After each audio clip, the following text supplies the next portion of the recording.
नमस्कार। टुडे उत्तराखंड में आपका बहुत बहुत स्वागत है। मैं हूं गीतिका पांडे। हमारे प्यारे राज्य उत्तराखंड से जुड़ी हुई खबरों को जानने के लिए टुडे उत्तराखंड को सब्सक्राइब करें और उत्तराखंड के किस जिले से ये वीडियो देख रहे हैं कमेंट बॉक्स में हमें जरूर बताएं। राज्य योजना आयोग समाप्त, अब सेतु के हवाले नए उत्तराखंड का भविष्य आदेश जारी, कैसे करेगा काम। उत्तराखंड में सरकार ने राज्य योजना आयोग को समाप्त कर दिया है। अब सशक्त उत्तराखंड @2025 के लक्ष्य को साधने के लिए प्रदेश में नीति आयोग की तर्ज पर state institute for empowering and transforming Uttarakhand यानी सेतु के गठन को राज्यपाल ने मंजूरी दे दी। हाल ही में कैबिनेट ने इसके प्रस्ताव को मंजूरी दी थी, जिसके बाद आज मंगलवार को सचिव आर मीनाक्षी सुंदरम ने इसके आदेश जारी कर दिए हैं। सेतु प्रदेश सरकार की नीति व नियोजन में थिंक टैंक की तरह काम करेगा। इसके अध्यक्ष मुख्यमंत्री होंगे। उत्तराखंड के 20 कॉलेजेस को बनाया जाएगा मॉडल कॉलेज, सभी आधुनिक सुविधाओं का विस्तार होगा। धन सिंह रावत ने हल्द्वानी के एमबी डिग्री कॉलेज में दीक्षांत समारोह में प्रतिभाग किया। इस दौरान उन्होंने कहा कि नई शिक्षा नीति के तहत प्रदेश के सभी ब्लॉक्स में एक महाविद्यालय की स्थापना की जाएगी और प्रत्येक महाविद्यालय में एक योगा अध्यापक की नियुक्ति की जाएगी।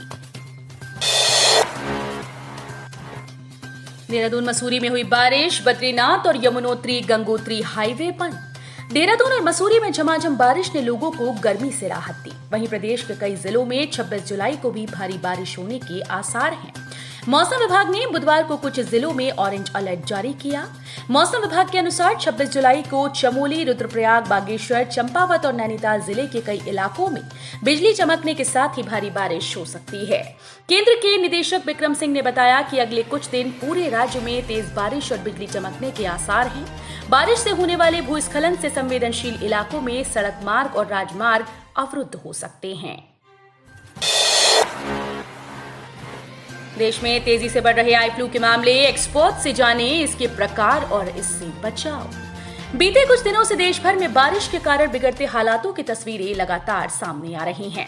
मॉनसून का ये सीजन अपने साथ सुहाना मौसम ही नहीं बल्कि कई सारी समस्याएं भी लेकर आता है। इस मौसम में कई सारी बीमारियों और संक्रमणों का खतरा बढ़ जाता है। आई फ्लू इन्हीं समस्याओं में से एक है जो इन दिनों तेजी से फैल रहा है। देश के कई हिस्सों से लगातार आई फ्लू के मामले सामने आ रहे हैं। ऐसे जरूरी है कि लोगों को इस बीमारी से जुड़ी सभी जानकारी पता हो। उत्तराखंड के 5.5 साल के तेजस का कमाल, बने विश्व के सबसे कम उम्र के चेस प्लेयर, ऐसे पाई कामयाबी। उत्तराखंड के हल्द्वानी निवासी यूकेजी में पढ़ने वाले 5.5 साल के तेजस तिवारी विश्व के सबसे कम उम्र के फेडरेटेड खिलाड़ी बन गए हैं। जून में निकली फिडे रेटिंग में उन्हें 1149वीं रेटिंग मिली। अपने ऑफिशियल सोशल मीडिया अकाउंट के जरिए फिडे ने फेसबुक पर तेजस तिवारी की उपलब्धि के बारे में पोस्ट की। इससे पहले वो उत्तराखंड के यंगेस्ट चेस प्लेयर का खिताब हासिल कर चुके हैं। उत्तराखंड के आपदा प्रभावित किसानों के लिए राहत भरी खबर, मदद को सरकार देगी विशेष पैकेज। अतिवृष्टि से राज्य में खेती को पहुंची क्षति के दृष्टिगत आपदा प्रभावित किसानों की मदद के लिए सरकार विशेष पैकेज की व्यवस्था करेगी। कृषि एवं कृषक कल्याण मंत्री गणेश जोशी की अध्यक्षता में हुई बैठक में निर्णय लिया गया कि आपदा के मानकों के पुनरीक्षण पर विचार करते हुए भू राजस्व, सिंचाई व विद्युत बिल माफ करने और राज्य स्तर पर टॉप अप आदि के माध्यम से किसानों को विशेष पैकेज के जरिए सहायता दी जाएगी। कनिष्ठ सहायक के चयनित अभ्यर्थियों की सूची जारी, 738 का नाम चेक करें। उत्तराखंड अधीना सेवा चयन आयोग ने कनिष्ठ सहायक व डेटा एंट्री ऑपरेटर समेत 13 विभागों के रिक्त 761 पदों के सापेक्ष 738 चयनित अभ्यर्थियों की अंतिम चयन सूची जारी की। विभिन्न विभागों को भेजी गई औपबंधिक श्रेष्ठता सूची को आयोग की वेबसाइट पर जारी कर दिया गया। आयोग के सचिव एस रावत ने बताया कि 31 अक्टूबर 2021 को कनिष्ठ सहायक व डेटा एंट्री ऑपरेटर समेत 13 विभागों के पदों के लिए लिखित परीक्षा कराई गई थी। परीक्षा के लिए 1,19,722 अभ्यर्थियों ने आवेदन किया था। परीक्षा में मात्र 66,050 अभ्यर्थी शामिल हुए। वेतन के लिए लाखों का भुगतान, लेकिन एसटीपी चला रहे चौकीदार, लगातार खुल रही खामियों की पोल। चमोली जिले में संचालित सीवरेज ट्रीटमेंट प्लांट में सुरक्षा मानकों से इतर भी खामियां आने लगी हैं। विशेषकर जिले में सभी एसटीपी का संचालन अप्रशिक्षित कर्मचारी कर रहे हैं। यही कर्मचारी प्लांट की सुरक्षा का जिम्मा भी संभाल रहे हैं। वर्षों से ये खेल चल रहा है, लेकिन प्लांट्स की निगरानी करने वाले जन संस्थान ने कभी इस तरफ झांकने की भी जरूरत नहीं समझी। बांज के जंगलों से हटेगा चीड़, रणनीति बनाने में जुटा विभाग। उत्तराखंड में हर साल जंगलों में आग के फैलाव का बड़ा कारण बनने वाले चीड़ ने अब बांज वनों में भी तेजी से पैर पसारने शुरू कर दिए हैं। इसके चलते बांज के जंगलों की जैव विविधता पर मंडराते खतरे को देखते हुए सरकार भी चौकन्नी हो गई। वन मंत्री सुबोध उनियाल के निर्देशों के क्रम में वन विभाग अब बांज के जंगलों से चीड़ के पेड़ हटाने को रणनीति बनाने में जुट गया है, जिसे जल्द ही धरातल पर मूर्त रूप दिया जाएगा। न्यू मेट्रो की रेस में बड़े शहरों से पिछड़ा देहरादून, खतरे में प्रोजेक्ट।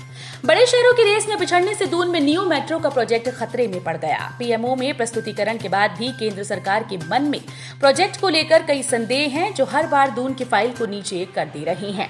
दरअसल दिल्ली में करीब 17 शहरों की फाइल्स मेट्रो और न्यू प्रोजेक्ट के लिए हरी झंडी के इंतजार में हैं, लेकिन केंद्र सरकार इनमें से क्षेत्रफल और आबादी के हिसाब से बड़े शहरों को प्राथमिकता दे रहा है। पिछले 6 महीने से दिल्ली में ग्रीन सिग्नल के इंतजार में रुकी न्यू मेट्रो की फाइल के खाते में फिलहाल मायूसी आई है। सूत्रों के अनुसार ये इंतजार अंतहीन भी हो सकता है। केंद्र सरकार के अधिकारी इस पर कुछ भी बोलने को तैयार नहीं। वन विभाग ने लीसा खरीद में 2 की जगह वसूले 12.5% स्टाम्प शुल्क, वापस करने में छूट रहे वसीले। प्रदेश में लीसा खरीद की स्पष्ट स्थिति नहीं होने से वन विभाग ने लीसा ठेकेदारों से स्टाम्प शुल्क के रूप में 2 की जगह 12.5% की वसूली कर ली, जो अब उसके गले की हड्डी बन गया है। चारधाम यात्रा, घोड़ों की मौत और क्रूरता के मामले में उत्तराखंड एक्सी ने सचिव और डीएम को किया तलब। उत्तराखंड उच्च न्यायालय ने चारधाम यात्रा में घोड़ों की मौत और उन पर हो रही क्रूरता के मामले में जवाबदेही तय करने के लिए सचिव पशुपालन व जिलाधिकारी रुद्रप्रयाग को 10 अगस्त को अदालत में पेश होने के निर्देश दिए हैं।